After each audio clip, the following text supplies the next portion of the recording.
and welcome to your mobility and release clinic on flexion dominant alignment. Today we're going to show you how to restore optimal movement if you're suffering from a flexion dominant posture. This is usually characterized as hunchback or swayback. Today we're going to show you how to use a few stretching techniques and activation exercises to realign your body and bring you back to an optimal posture. Our first segment is soft tissue mobilization. You're going to need your fluid kit, which has a variety of different tools to help reduce the tension in overactive muscles associated with your movement and balance. You're going to want to spend about 60 seconds on each of the areas defined, reducing the tension with a ball or foam roller, followed by a neuromuscular stretch to help to elongate the muscle and restore the appropriate range of motion in all of the areas of the body targeted. Let's begin. Our first release has to do with the latissimus dorsi using a foam roller. Ryan's going to roll onto his torso towards the chest wall so that the roller is positioned behind him and just underneath of his shoulder blade. Using his arm to support his head, he's going to breathe out, engaging his core muscles as he draws his arm overhead into flexion, rotating the palm towards his temple. Breathing in, he'll draw the arm back down towards the middle of his body, relax the tension, and then sink into the belly of the muscle. Make sure that if there's any pain to stop the position or reposition your body so that you're not positioning as much weight on the roller. You would go through 6 to 10 breathing cycles, breathing out as you draw the arm overhead, breathing in as you bring the arm back to the middle of the body, and this will reduce the tension in this muscle. Now that you've done the soft tissue release work on the latissimus dorsi, we're going to show you a neuromuscular stretch to increase the extensibility of the muscle to reestablish the appropriate biomechanics of the shoulder joint and the small of the back. To get in position, Ryan's going to split his stance so that his right leg is leading. We're going to be stretching the left lat to start with today. He's going to bring his arm over the head and rotate the palm upward. From there, he's going to hinge through his hips, draw his arm in towards the wall in front of him, and use that as an anchor point for his arm to stretch from. Now that he has a little bit of tension underneath of his underarm, he's going to breathe out, tuck his tailbone under, and then laterally tilt his thorax to the same hemisphere. By doing that, it's going to stretch the length of the muscle from where it attaches at the lumbar spine around the rib cage into the chest wall as it attaches to the top of the humerus. Once we feel that initial relaxing, he's going to release, push his elbow into the wall, flexing the muscle, stimulating a reflex response from the muscle to relax. After he flexes it for 6 seconds, he's going to release, breathe out, pull his tailbone under, and shift his weight laterally once again. As you do that, you'll notice that the muscle relaxes and gives you more length. You can go through that series several times, 3 to 6 times, as you start to see the muscle start to lengthen, or you start to see your fingertips tip back further as an indication of an increase in range of motion at that shoulder. Once you're done, make sure to go back and apply the soft tissue release on the opposite hemisphere, and then go through the same neuromuscular stretch protocol. The next soft tissue release is going to be of the pec minor. The pec minor attaches the shoulder to the rib cage, and it has a tendency to be tight and pull the shoulders forward, adding to the excess kyphosis and flexion dominance of the body. So today we're going to use the lacrosse ball, isolate the muscle by pushing the ball into the belly of the muscle under the pec major, and then retract the shoulder back and around the rib cage. Ryan's going to do that by pressing his body weight into the wall on the ball. It's going to be compressing the muscle between the ball and the rib cage. He'll hold the position for 30 seconds before he starts to move and use his breathing pattern to increase the length of the muscle. So once the muscle's been isolated for 30 seconds, he's going to breathe out, pull the rib cage down, and then glide his shoulder back and down towards his spine. As you do that, you'll notice that the muscle becomes stretched under the pressure of the ball. As you relax it and let the arm go forward, push more pressure into the ball and see if you can increase the natural passive tone of the muscle with each subsequent retraction. You'll want to go through 3 to 6 of the breathing cycles to fully relax and lengthen the muscle. Remember to breathe out as you pull the shoulder back, breathe in as you let the shoulder roll forward, and when you're done, finish up and we'll move into the stretch. To complete the neuromuscular stretch of the pec minor, you're going to want to have your arm behind the torso while maintaining the stability and the natural position of the shoulder on the rib cage. Ryan's going to step forward on his left leg, having his arm draped behind him with this exercise band. He's going to make sure that his spine is in a neutral alignment so that his head is in line with his shoulders and his shoulders are over his hips. You'll notice that his shoulder is not dumping inward and gliding forward because the pressure is so great from the pull on that muscle. So it's downward and retracted. He's going to breathe in to expand his lungs, breathe out, rotate his head to the right and gaze to the left, retracting the shoulder blade at the same time. The tension of the band will help to reduce the pressure here of the muscle and naturally allow it to glide back. He's going to breathe in, look forward, draw his head back to neutral, breathe out, tuck his chin to the right and look to the left and glide his shoulder blade back. The natural tension from the band will help to pull his arm back, and it will each time pull that muscle back into a state of stretch and give him more length each time. You're going to want to go through this breathing pattern and retraction once again about 3 to 6 times before you proceed to the other side of the body, complete the soft tissue release, and then do the same protocol for the neuromuscular stretch. Our next release drill has to do with the hamstrings and specifically the biceps femoris, the lateral hamstring.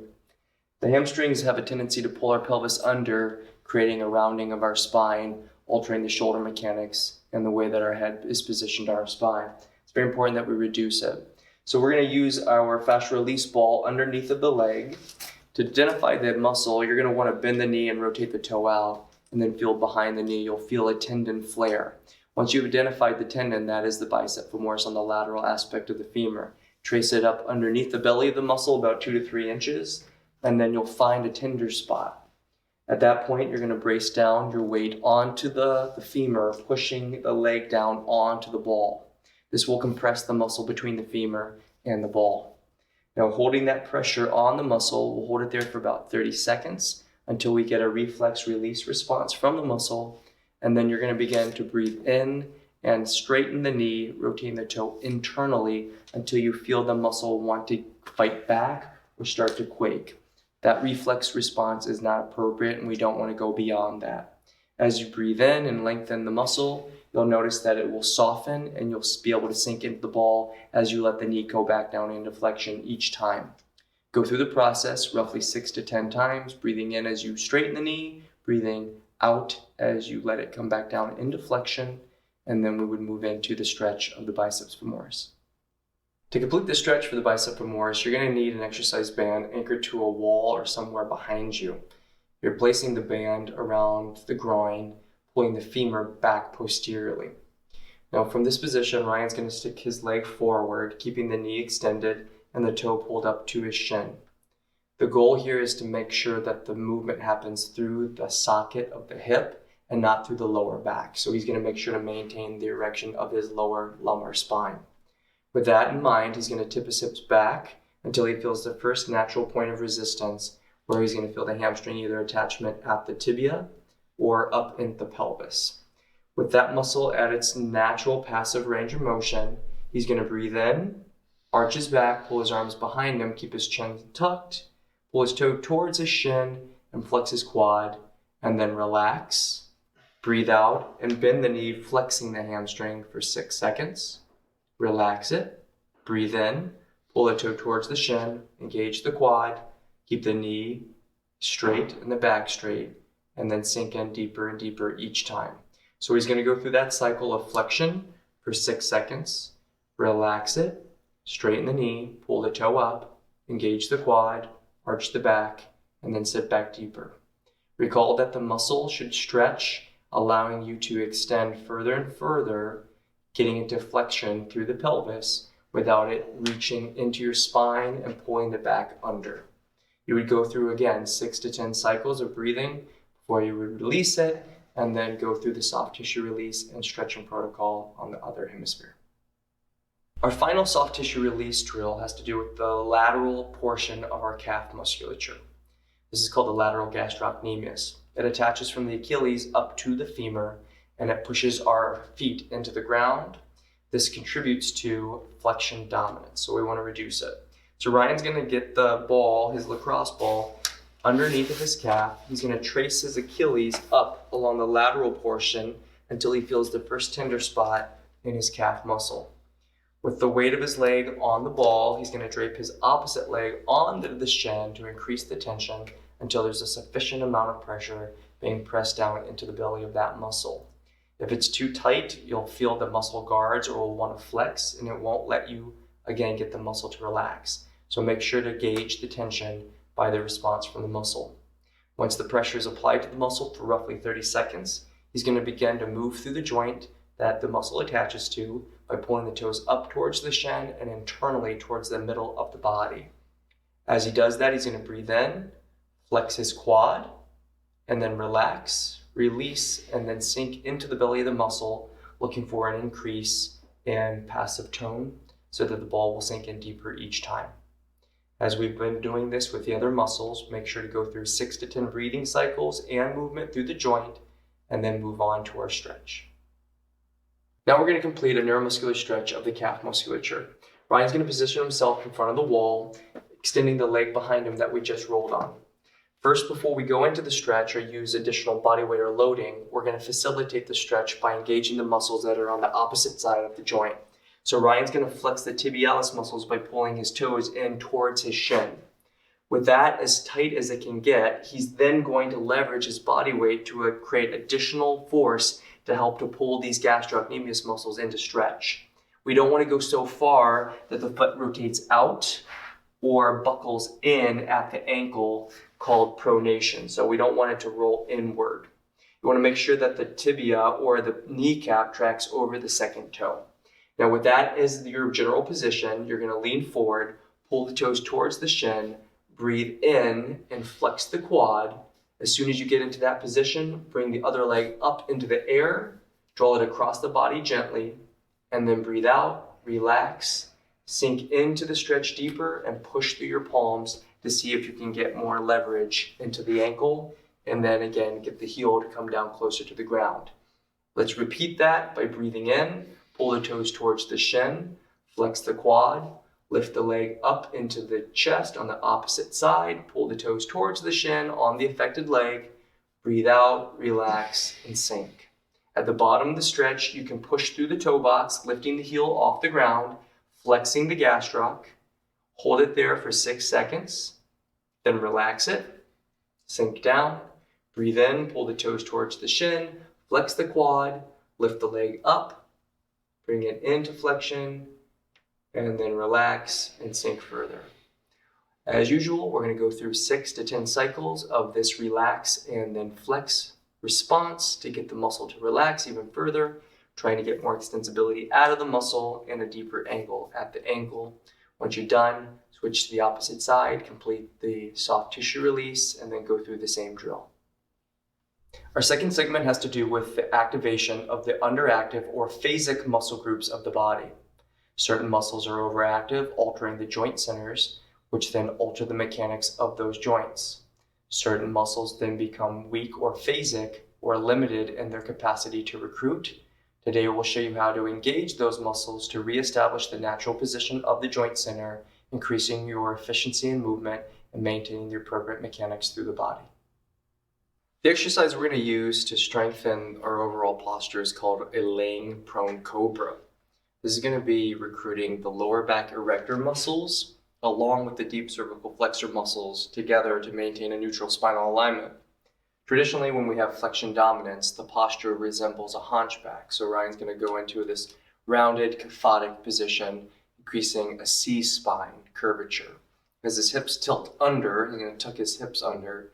It draws the weight of the body backward and the head will glide forward to compensate, decreasing the lordotic curve of his cervical spine. So today we're going to use an exercise to pull the head back over the spinal alignment, integrating the deep cervical flexor muscles, holding the neutral cervical alignment while co-contracting the erectors of the lumbar spine. So he's going to lay down on the table. In order to do that, body weight's going to be centered. Palms are going to be behind him. His head's going to be tucked, or chin's going to be tucked, and his head's going to be in line with his spine. So from here, he's going to breathe in, lift his shoulder blades back and down, come up through his lower back, and then breathe out and go down towards the floor. Now, as you breathe in and lift up, make sure that you still maintain the contraction of your abdominals to support the lower back. We want to go into extension. We don't want to go into hyperextension.